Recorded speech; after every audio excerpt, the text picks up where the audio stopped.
The first law of Watergate says that no matter how paranoid you are, what the U.S. government is actually doing is worse than you imagine. The second law of Watergate says, don't believe anything until it's been officially denied. Both laws are still on the books.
My role in exposing CIA people back in the 1970s was political.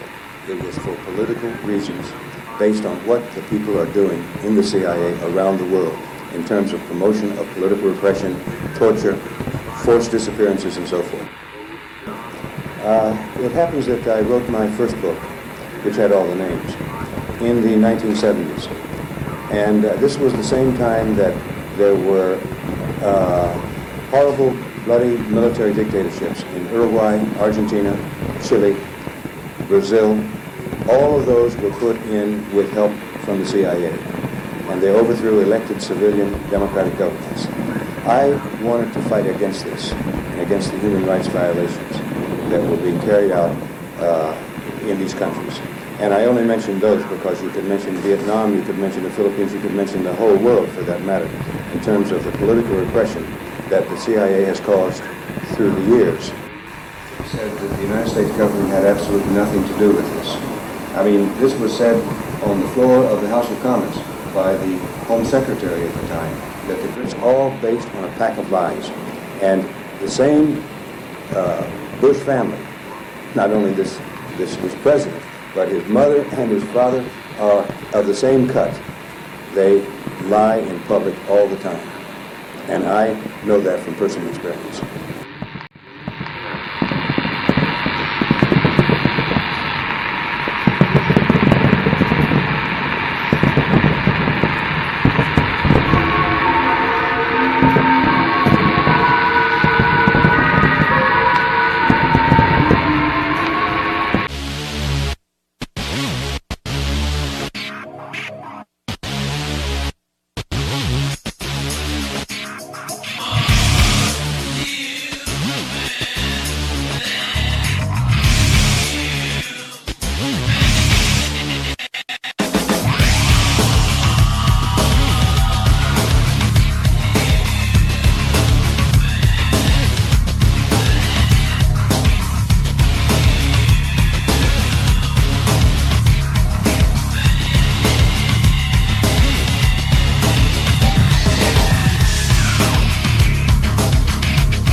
At the government-sponsored Educational Center, President Johnson outlines U.S. foreign policy in Asia and his hopes for the future.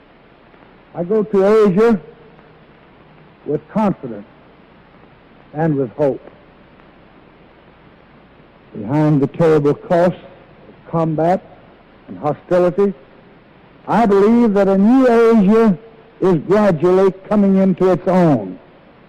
The process is slow, but the signs are unmistakable. One after another, the nations of Asia are casting off the spent slogans of earlier narrow nationalism.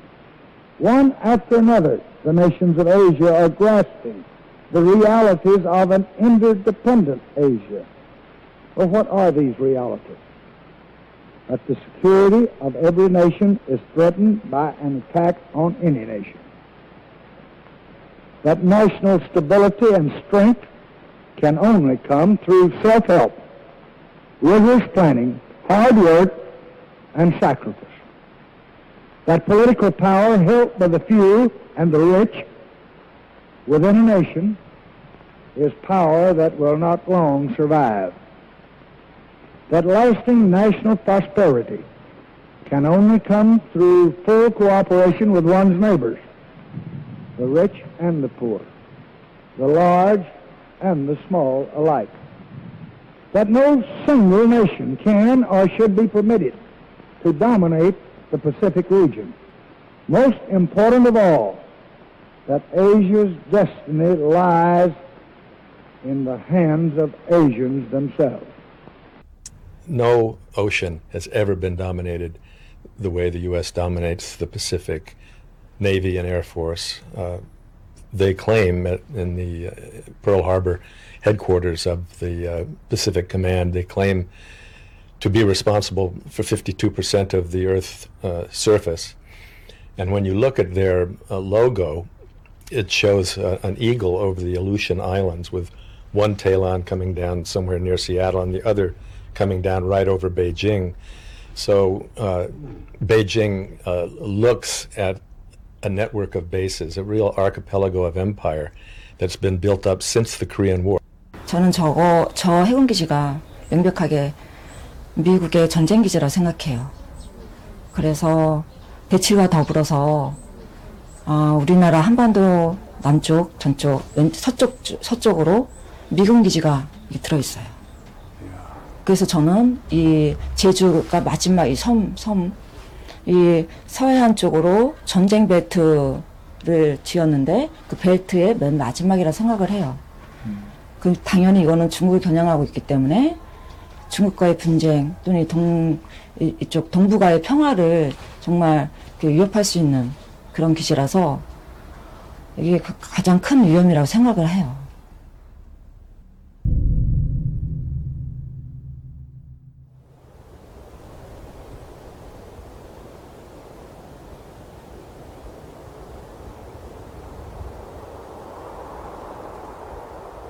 This is the center of an empire that never speaks its name, whose power is represented in this extraordinary world map of American military bases.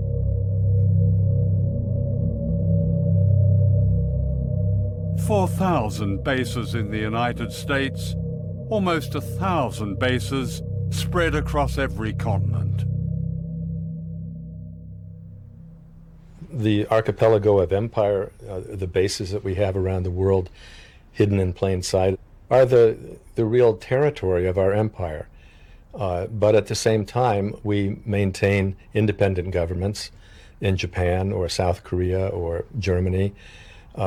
They don't have autonomy when it comes to foreign policy. So it's a very sophisticated and effective system whereby we pat ourselves on the back for helping to midwife democracy in Japan and Germany and South Korea and various other places, while keeping the lid on in that we don't know what these countries would do if they were fully independent.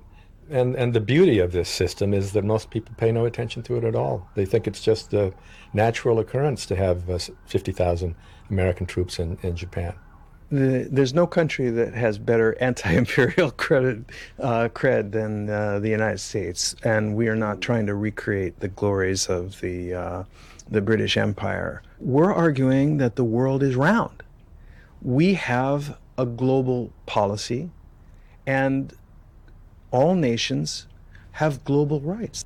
You have had, and still have, an arc of bases that start in Australia and go through the Pacific. We have no bases in Australia. You have Pine Gap, you have Darwin, and you have a new facility in Western Australia. No, to speak precisely, we have no military bases in Australia. What we do is operate with and in Australian bases. Yeah. But we're not in the basing business nowadays.